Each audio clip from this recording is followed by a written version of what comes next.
네, 안녕하십니까. 스탁몬스터 채널의 이호석 과장입니다. 최근 증시를 보시면서 많은 분들께서 지루하다라는 말씀이 많으셨을 겁니다. 변동성이 조금 있긴 했지만 눈에 두드러지게 올라가는 테마들이 보이지 않으면서 상대적으로 주식시장 자체가 좀 지루하다고 느끼시는 분들이 많으셨는데요. 오늘 가뭄의 단비와 같은 테마가 나왔습니다. 바로 메타버스 관련 테마인데요. 오늘은 메타버스가 무엇인지 그리고 관련된 종목들이 어떤 것들이 있는지에 대해서 한번 살펴보는 시간을 가지도록 하겠습니다. 시작에 앞서서 구독과 좋아요 눌러주시고요. 지금 바로 시작하겠습니다. 메타버스 테마가 시장에서 주목받는 데는 다양한 내용들이 있을 수가 있지만요. 그 중에서도 대표적으로 로블록스라는 미국의 게임 기업이 3월 10일에 상장하는 것이 이러한 테마의 시작에 불을 붙였다고 생각하시면 됩니다. 로블록스는 2006년에 미국에서 출시된 블록으로 구성된 3D 입체 가상 세계에서 아바타로 구성된 개인들이 소통할 수 있는 게임인데요. 이러한 게임성 덕분에 로블록스는 메타버스의 대표 주작격으로 언급되었었고요. 3월 10일 상장을 통해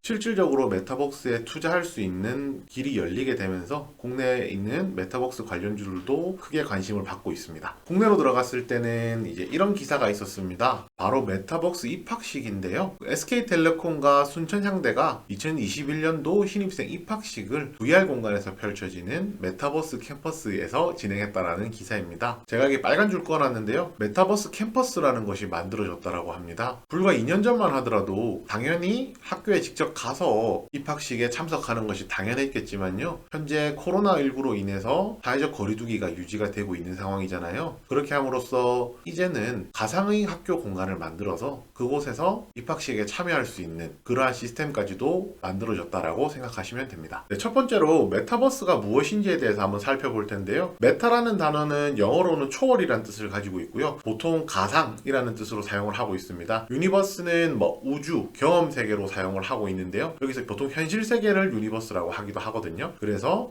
현실 세계를 넘어선 가상 현실 세계라고 표현하는 것이 가장 적합한 단어일 것 같습니다. 메타버스가 시장에서 주목받게 된 또 한 가지 이유는요. 2025년에 메타버스와 관련된 매출이 2,800억 달러, 하나로 하면은 310조 원에 육박할 것으로 예상을 하고 있기 때문입니다. 지금 현재 시점으로 비교해 보았을 때 한 6배 정도 시장이 커질 것으로 생각을 하고요. 성장기에 있는 시장이라면 누구든지 탐을 내고 투자해보고 싶은 그런 욕구가 생기실 거라고 생각합니다. 기존의 가상현실을 저희가 이야기를 하는데요. 그 가상현실하고 메타버스가 약간의 다른 점이 있습니다. 가장 결정적인 다른 점은요. 기존의 가상현실은 3D, 3차원에서 만들어진 것을 가상세계라고 저희가 불렀었잖아요. 가상현실이라고 했었는데 그곳에 본인의 아바타가 존재를 하는 겁니다. 가상세계만 있다고 해서 메타버스라고 부르질 않고요. 메타버스에는 가상세계에 본인을 대신하는, 나를 대표하는 아바타가 존재를 하게 됩니다. 이러한 메타버스는 4차 산업혁명과 더불어서 작년 코로나19로 인해서 언텍스트 문화가 확산이 되면서 성장이 가속화되고 있는데요. 이런 가속화 때문에 앞서서 말씀드렸듯이 2025년까지 6배의 성장을 할 수 있을 것으로 전망을 하고 있습니다. 맨 아래쪽에 보시면 그림이 하나 있는데요. 이 그림은 미국의 대통령이죠. 조 바이든 대통령이 그 닌텐도에 있는 게임인 동물의 숲이라는 게임에서 아바타를 만들어서 선거 유세를 하는 장면입니다. 이 한 장면만 보더라도 이제는 가상세계와 현실세계가 간격이 굉장히 많이 좁혀졌다는 것을 알 수가 있습니다. 네, 두 번째로 저희가 메타버스에 관심을 가질 이유에 대해서 설명드리겠습니다. 첫 번째는 메타버스가 오프라인에 있는 모든 이벤트들을 대체할 수 있기 때문입니다. 이 화살표 있는 데를 보시면요. 미국의 래퍼 트래비스 스캇이 온라인 게임 포트나이트에서 가상 월드 투어를 진행했다는 소식입니다. 말 그대로 월드 투어, 전 세계 콘서트를 진행했다는 소식이고요. 아래쪽에 있는 사진은 이제 콘서트 홍보 영상입니다. 이 트래비스 스캇의 콘서트를 보기 위해서 접속자 수가 총 2,770만 명이 되었고요. 매출은 하나로 216억 정도가 발생을 했습니다. 코로나19 이전에 2019년에 트래비스 스캇의 월드 투어가 하나로 한 18억 원 정도 수익을 냈다는 것을 생각하면 거의 10배 이상의 수익을 메타버스를 통해서 발생시켰다고 할 수가 있습니다. 이 내용으로 보았을 때 메타버스가 가지는 오프라인 이벤트의 대체 효과 그리고 수익성, 사업성까지도 엿볼 수 있는 측면이라고 생각을 하고요. 두 번째로 온라인 게임과는 다른 목적성을 가지고 있습니다. 온라인 게임 같은 경우에는 게임을 주 목적으로 한 상태에서 유저들 간의 소통을 두 번째 부차적인 목적으로 놓는다라고 하면요. 메타버스에서는 내가 만든 가상현실이 나, 아바타가 다른 유저들과 소통하는 것이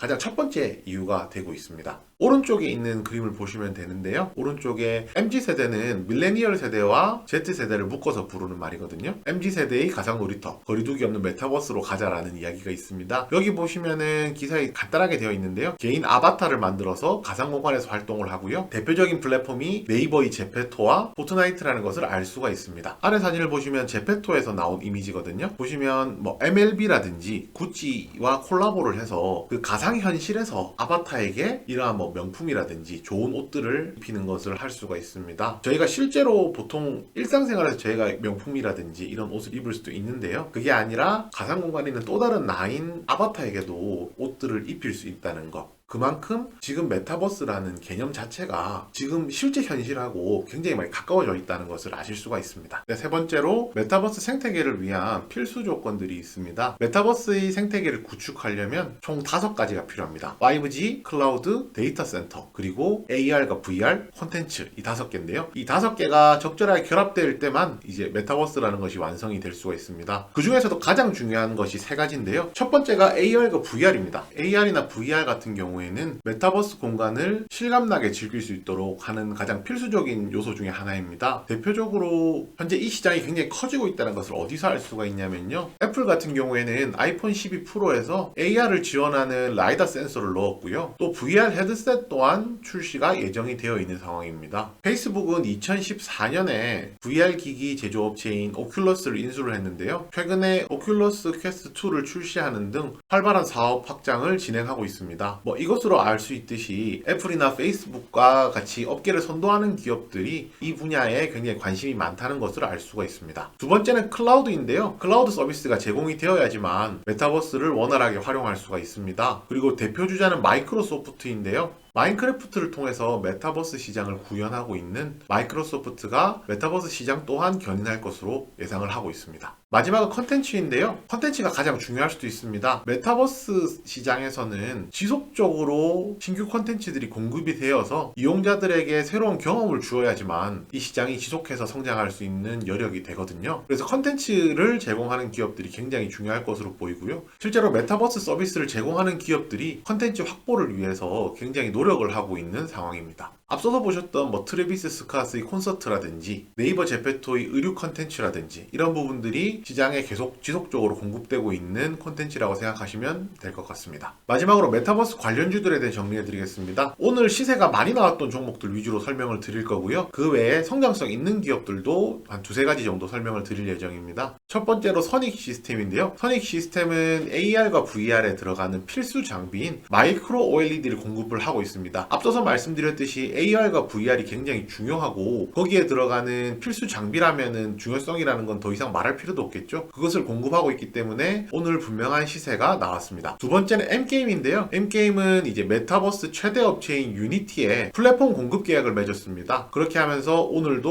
상한가에 올라갔고요. 한빛소프트도 오늘 크게 시세가 나왔습니다. 한빛소프트는 기존의 AR과 VR 관련주, 가상현실 관련주에서 꼭 언급이 되는 종목인데요. 한빛소프트는 AR과 VR 기반의 게임을 만들고 있습니다. 네, 그 다음은 CMS 에듀입니다. 오늘 사실 시세가 나왔을 때 조금 뜬금없다는 생각을 저는 중간에 했었거든요. 그런데 나중에 내용을 확인하고 나서 오늘 오를 수밖에 없었구나 라고 생각했던 종목입니다. 아까 앞서서 말씀드렸던 메타버스 최대 업체인 유니티에 교육 플랫폼 공급 계약을 맺은 상황입니다. 여기까지가 오늘 시세가 잘 나왔던 종목들에 대한 언급이고요. 그 다음에 이번에는 성장성 그리고 대형주에 대해서 좀 살펴볼 건데요. 네, 네이버입니다. 네이버는 메타버스 플랫폼 제페토를 가지고 있는데요. 이 제페토는 전 세계 가입자가 2억 명에 달하고요. 10대 가입자 비중이 80%나 될 정도로 굉장히 핫하고 성장성 높은 서비스를 제공하고 있다고 생각을 하시면 됩니다. 이 제페토란 서비스는요. 네이버 Z에서 공급을 하고 있고요. 이 네이버 Z는 네이버의 손자회사입니다. 그러면 중간에 자회사가 있겠죠. 그 자회사는 네이버의 스노우고요. 그 스노우의 대주주로 알체라가 올라 있어서 네이버, 알체라 이 두 종목에 대해서 주목하실 필요가 있습니다. 네, 마지막으로 YG 엔터입니다. 제페토에서 가장 인기가 많고 가장 활동을 많이 하는 그룹이 어디인지 살펴보면요, 바로 블랙핑크입니다. 블랙핑크가 팬사인회라든지 하는 다양한 활동들을 굉장히 많이 하고 있는 상황인데요, 현재 YG 엔터에서 블랙핑크 기반의 콘텐츠를 제공하고 있기 때문에, 그리고 가장 활발하게 활동하고 있기 때문에 이에 따른 수혜가 예상이 되고 있습니다. 그리고 마지막으로 이 부분에 대해서 하나 정리를 해드리면요, 이 제페토 서비스를 제공하고 있는 네이버 Z가 3자 배정 유상 증자를 했습니다. 엔터사들을 대상으로 했었는데요, 첫 번째 빅히트 엔터, 두 번째 YG 엔터, 세 번째 YG 플러스, 네 번째 JYP 엔터, 이렇게 3자 배정 유상 증자에 출자를 했었거든요. 그러니까 엔터 중에서 YG를 언급해 드렸지만은 나머지 말씀드렸던 세 가지, 총 4가지죠. 이 총 4가지도 한번 주목해 보실 필요가 있습니다. 네, 지금까지 메타버스에 관련된 내용을 설명을 드렸습니다. 메타버스가 어떤 개념인지, 그리고 메타버스가 현실 세계에서 실제로 어떻게 활용되고 있는지, 마지막으로 메타버스 관련주들이 무엇인지에 대해서 살펴보았는데요. 세상을 이끄는 새로운 트렌드들이 나올 때는요, 항상 고평가 논란 나오고 있습니다. 과연 메타버스는 과대평가된 사업일까요? 저는 아니라고 생각합니다. 지금 새롭게 열리고 있는 2025년까지 메타버스 시장이 6배 정도 늘어날 것이고요, 하나로 하면은 310조 정도 된다고 앞서서 말씀드렸잖아요. 앞으로 성장성에 투자하신다라고 하면 메타버스에 대해서 더욱 주목해 보셔도 좋을 것 같습니다. 지금까지 저는 스탁몬스터의 이호석 과장이었고요. 시청해 주셔서 감사합니다.